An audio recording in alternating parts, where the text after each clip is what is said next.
So, in the meantime, I did research on the wheelchairs, found out about the different weight ranges of lightweight, ultra lightweight, heavy, or standard. And because I'm a smaller person, I need an ultra lightweight wheelchair, especially when I'm dealing with back issues that involve not lifting.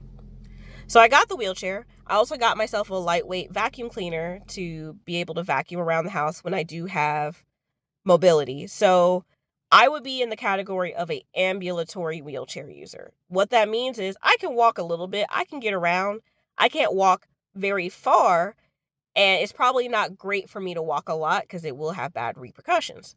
In my case, what happens is my legs give out randomly. I can walk around and kind of shuffle around, and I usually can tell when they're going to give out, which is kind of a benefit for me, so I can kind of gauge how far I can go before I need to sit down.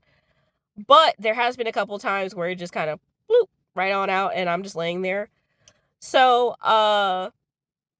yeah, I am a ambulatory lightweight, or not lightweight, ambulatory wheelchair user is what it's called. There's other types, and I would definitely look it up to see if someone else is in a wheelchair, what their category is.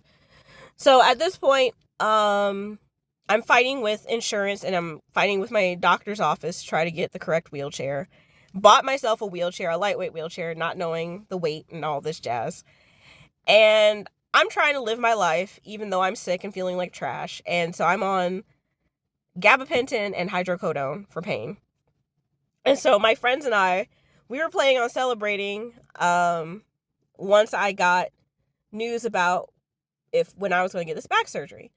So I see doctor number 2 finally, because I still haven't seen surgeon number 1 that I was supposed to see, like that I got switched over to. Technically he would be technically surgeon number 2, but anyway, we're just to keep up actual doctors I have interacted with. So surgeon number 2 looks at the MRI and goes, well, it's not that bad.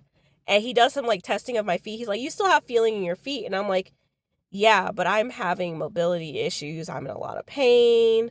You know, my legs are giving out. Like, what's going on? He even suggested a wheelchair. So he wrote a note to my doctor. He didn't really want to do it, but I was like, if your findings make you believe I need a wheelchair and you're trying to get me back in to get an epidural shot, you need to let my doctor know. He didn't want to do that. I had to advocate for myself in this regard because he didn't want to do surgery either. So then, he's like, yeah, let's just get you a wheelchair. I was like, oh, can you clarify that I need ultra lightweight? I don't know why that makes a difference. I'm like, it makes a difference because of the weight. That's what it makes a difference. He wasn't even really making a lot of eye contact. He wasn't really listening. He just was kind of arrogant and rude. And I was like, man, I don't really want you, even if you did say you do the back surgery, I don't really want you to do it because you don't make me feel good about talking to you about this situation. So that was him.